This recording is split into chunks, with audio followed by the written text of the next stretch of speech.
Hello दोस्तों, आप सभी का स्वागत है मेरे यूट्यूब चैनल पर।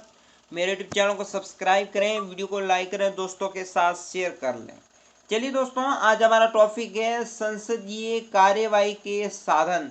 यानी कि संसद होती है, उनके कार्यवाही अगर करना चाहती है तो उनके कौन कौन से साधन होते हैं संसद के कार्यवाही के लिए। और ये दोस्तों, संसद के कार्यवाही के संबंध में जो कंपटीशन एग्जाम होते हैं उसमें थोड़े प्रश्न कठिन और टफ प्रश्न पूछे जाते हैं। तो दोस्तों, आज इस वीडियो को देखने के बाद आपको ऑल प्रश्न आप सॉल्व कर देंगे। तो चलिए दोस्तों, पहले मेरे चैनल को सब्सक्राइब करें, वीडियो को लाइक करें, दोस्तों के साथ शेयर करें और दोस्तों साथ ही वीडियो को अंत तक देखना ना भूलें। तो दोस्तों, संसदीय कार्यवाही के साधन क्या है, यानी कि यहाँ पर संसद के कार्यवाही के साधन। तो पहला दोस्तों होता है संसद के कार्यवाही का साधन होता है प्रश्नकाल। क्या होता है? प्रश्नकाल। और दोस्तों, प्रश्नकाल के संबंधित ऑल कंपटीशन एग्जाम में प्रश्न सबसे अधिक पूछे जाते हैं। तो प्रश्नकाल में हम बात करेंगे तारांकित प्रश्न। यानी कि तारांकित प्रश्न क्या होता है प्रश्नकाल के समय? तारांकित प्रश्न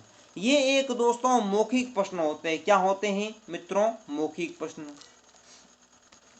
इस प्रश्नों पर तारांकित लगा होता है। इसमें पूरक प्रश्न भी किया जा सकता है। इसमें दोस्तों कैसा प्रश्न किया जाता है मित्रों? पूरक प्रश्न भी किया जा सकता है।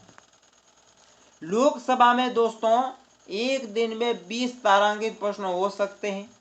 एक सदस्य केवल मित्रों लोकसभा में तारांकित प्रश्न एक ही प्रश्न दोस्तों कर सकता है। और दोस्तों, कुल प्रश्नों की संख्या लोकसभा में एक दिन में कितनी होती है? 20 प्रश्न। और एक सदस्य एक ही प्रश्न पूछ सकता है, इससे अधिक लोकसभा में नहीं पूछेगा तारांकित प्रश्न प्रश्नकाल के समय। अब देखिए, राज्यसभा में कुल तारांकित प्रश्नों की सीमा नहीं है। इसमें एक दिन में 25 प्रश्न होते हैं, जबकि राज्यसभा में एक सदस्य अधिकतम मित्रों 3 सवाल पूछ सकता है। कितने सवाल पूछ सकता है? 3 सवाल। ठीक है। अब देखिए, अतारांकित प्रश्न, इस पर तारांकित नहीं लगा होता है, ये एक लिखित प्रक्रिया होती है। इसमें दोस्तों मंत्रियों को अपना इनका लेकर जवाब देना पड़ता है। मंत्रियों को प्रश्न पूछते हैं, उसका जवाब देना पड़ता है। इस संदर्भ में पूरक प्रश्न नहीं पूछे जा सकते। लोकसभा में एक दिन में दोस्तों अधिकतम 230 प्रश्न पूछे जाते हैं, जबकि एक सदस्य 4 प्रश्न पूछ सकता है, इससे अधिक नहीं। और राज्यसभा में मित्रों अतारांकित प्रश्नों की कोई सीमा नहीं है। अब देखिए, अल्प सूचना पत्र। अल्प सूचना प्रश्न होता है, ये एक अभिलंबित लोक महत्व के मामले से जुड़े होने के कारण इनका उत्तर मंत्री को 10 दिन के भीतर देना पड़ता है। यदि दोस्तों कोई मंत्री इस प्रकार के प्रश्न का उत्तर देने से मना कर देता है तो अध्यक्ष उसे उत्तर देने का निर्देश भी दे सकता है मित्रों। और फिर दोस्तों, अल्प सूचना प्रश्न सामान्यतः प्रश्नकाल के मध्य रखे जाते हैं। कब रखे जाते हैं? प्रश्नकाल के समय में। ठीक है। और इनका उत्तर कब देते हैं? मौखिक में दिया जाता है। उसका उत्तर दोस्तों किस प्रकार दिया जाता है? मौखिक के रूप में दिया जाता है। सामान्य एक दिन में एक ही अल्प सूचना प्रश्न की सूची में शामिल है, और एक दिन में एक ही दोस्तों अल्प सूचना प्रश्न है वो दोस्तों सूची में शामिल किया जाता है। और फिर आगे देखिए, गैर सरकारी में सदस्यों में पूछे गए प्रश्न अगर सदस्य दोस्तों संसदीय नियम के 40 के तहत किसी गैर सरकारी सदस्य से भी सांसद प्रश्न पूछ सकता है। यानी कि गैर सरकारी में यहाँ पर संसद में पूछा गया कोई भी प्रश्न मित्रों संसदीय नियम के 40 के तहत कोई भी गैर सरकारी सदस्य किसी भी संसद से ऐसा प्रश्न पूछ सकता है। ठीक है। अब देखिए, ऐसे प्रश्न सामान्यतः गैर सरकारी सदस्यों द्वारा रखे गए प्रस्ताव, विधेयक आदि से संबंधित होते हैं। इससे पूरक प्रश्न नहीं पूछा जा सकता, क्योंकि दोस्तों प्रकृति लिखित में होती है इसका उत्तर। इसलिए ये प्रश्न पूरक प्रश्न नहीं पूछे जा सकते। इसमें गैर सरकारी सदस्यों द्वारा रखे गए प्रस्ताव को विधेयक द्वारा संबंधित जो विधेयक होता है उसके संबंधित पूरक प्रश्न नहीं पूछे जा सकते हैं, क्योंकि इसमें दोस्तों लिखित में जवाब देना पड़ता है। अब देखिए दोस्तों, संसद में आधे घंटे की चर्चा। अब संसद में आधे घंटे की चर्चा क्या होती है? तारांकित या अतारांकित या अल्प सूचना प्रश्न होते हैं। आदि से संबंधित किसी विषय पर आधे घंटे की चर्चा करवाना चाहते हो तो उसे कम से कम दोस्तों 3 दिन पूर्व उसमें सूचना देनी पड़ती है, तारांकित या अतारांकित मित्रों। और फिर दोस्तों अल्प सूचना प्रश्न होते हैं, उन सभी के संबंधित किसी भी विषय पर दोस्तों आधे घंटे के लिए अगर आप चर्चा करना चाहते हो तो उसे कम से कम कितना समय लगता है? 3 दिन पूर्व उसकी सूचना देनी पड़ती है। कितने दिन पूर्व? 3 दिन पूर्व। ठीक है। अब देखिए, एक सप्ताह में एक सदस्य एक ही बार चर्चा करवा सकता है, यानी कि एक सप्ताह में दोस्तों एक सदस्य एक ही बार चर्चा करवा सकता है इस जो सदन है उसके बारे में। ठीक है। और फिर दोस्तों किसी भी अधिवेशन में 2 से अधिक चर्चाएं नहीं करवा सकता। आधे घंटे की चर्चा के लिए चर्चा उठाए गए सदस्यों के अतिरिक्त 4 सदस्यों का समर्थन आवश्यक होता है। अगर कोई भी प्रश्न पूछा है तो उसमें 4 सदस्यों का समर्थन होना चाहिए। और फिर भी अंतिम निर्णय अध्यक्ष क्या होता है, यानी कि फिर भी इस पर अंतिम निर्णय दोस्तों अध्यक्ष का होता है। और आधे घंटे की चर्चा दोस्तों सोमवार, बुधवार और शुक्रवार को 5 बजे से 5:30 बजे के मध्य, यानी 5:00 से 5:30 बजे तक होती है। इसके बारे में उत्तर संबंधित मंत्री देता है। इसका उत्तर कौन देता? मंत्री देता है। और ये सोमवार, बुधवार और शुक्रवार तक आधे घंटे के लिए ये चर्चाएं होती है। ठीक है मित्रों। अब बात करते हैं शून्यकाल। प्रश्नकाल तो हो गया पूरा, अब है शून्यकाल। शून्यकाल और प्रश्नकाल का प्रश्न तो हर बार पूछा जाता है। तो शून्यकाल क्या होता है दोस्तों? प्रश्नकाल के बारे में हमने जाना। अब शून्यकाल प्रश्नकाल के बाद का 1 घंटे का समय होता है ना, वो शून्यकाल होता है। तो प्रश्न ऐसे भी पूछ सकता है कि शून्यकाल का टाइम कब से कब तक होता है? 12 बजे से 1 PM के मध्य का टाइम शून्यकाल का होता है।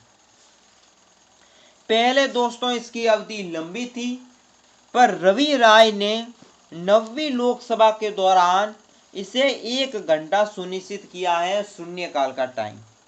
ये भारत की मौलिक देन है। शून्यकाल में कोई भी सदस्य बिना पूर्व सूचना दिए मंत्री से प्रश्न पूछ सकता है। शून्यकाल में दोस्तों मंत्री को कोई पहले इस प्रश्न के संबंधित तो कोई सूचना नहीं देता है और वो दोस्तों प्रश्न पूछ लेता है बिना सूचना दिए और मंत्री को जवाब देना पड़ता है। अब अगला है दोस्तों नियम 377। रूल 377 क्या है?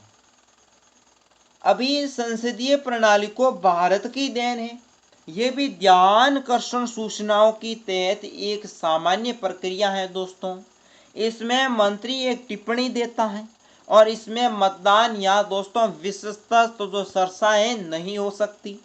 इसमें नियम 377 के तहत सांसद मामले में जानकारी सीधा अध्यक्ष को देता है। संसद के मामले की जानकारी किसे देता है? सीधे दोस्तों अध्यक्ष को देता है। और दोस्तों संसदीय कार्य सूची में शामिल इसे दोस्तों नहीं किया जा सकता। और अब ध्यानाकर्षण सूचना एक होता है।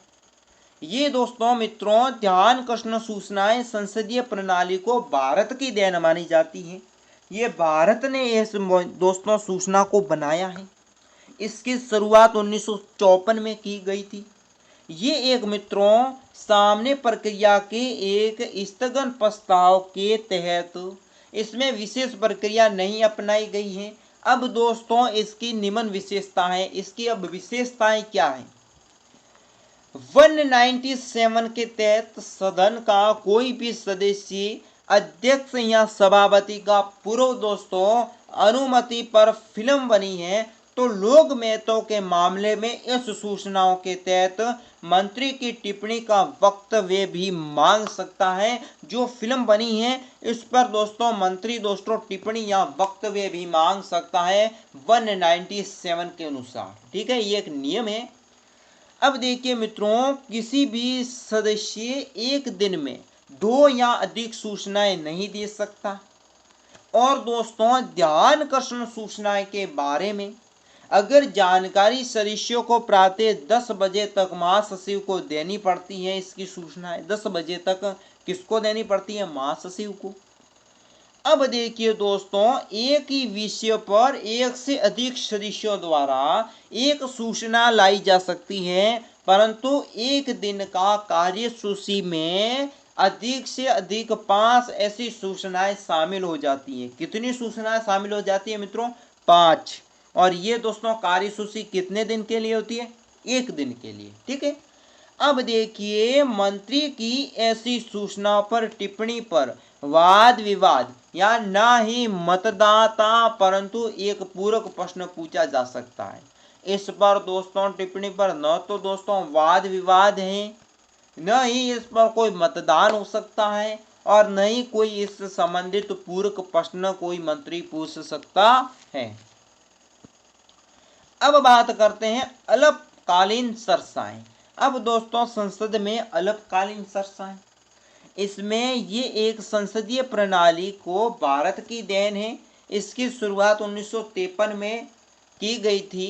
अब देखिए ये दोस्तों नियम 193 दोस्तों यानी कि 193 193 नियम के अनुसार चर्चा उठाने के लिए संसद को मामले पर उल्लेखित करते हुए महासचिव को सूचनाएं देनी पड़ती है। और वो पर दोस्तों ऐसी सूचनाओं पर कम से कम 2 और सदस्यों के हस्ताक्षर होने चाहिए, ये तो तय है दोस्तों। ठीक है, और फिर अंतिम निर्णय अध्यक्षीय सभापति करता है। और इसका अंतिम निर्णय कौन देता है? सभापति देता है। इस मामले में अविलंबनीय लोक महत्व एवं चर्चा योग्य है या नहीं, ये दोस्तों अध्यक्ष या सभापति इसका दोस्तों महत्व देता है कि ये चर्चा योग्य है या अयोग्य है, ये दोस्तों सभापति ही कहता है। सामान्य ऐसी चर्चाएं मंगलवार गुरुवार के केवल 2:30 बजे तक हो सकती है और ऐसी चर्चाएं मंगलवार और गुरुवार 2 दिन होती है और 2:30 तक हो जानी चाहिए। फिर दोस्तों चर्चा के बाद इसमें मंत्री उत्तर देता है और इसमें मतदान नहीं होता। और इस प्रस्ताव में मतदान तो नहीं होता पर इसका उत्तर किसको देना पड़ता है मित्रों? मंत्री को। किसको? मंत्री को। तो दोस्तों हो गया पूरा। तो दोस्तों ये थी हमारे संसदीय कार्यवाही के साधन। नेक्स्ट वीडियो में हम मिलते हैं। अगर कोई इसमें कुछ पॉइंट छूट चुका है, कोई कमी है तो कमेंट बॉक्स में जरूर बताएं।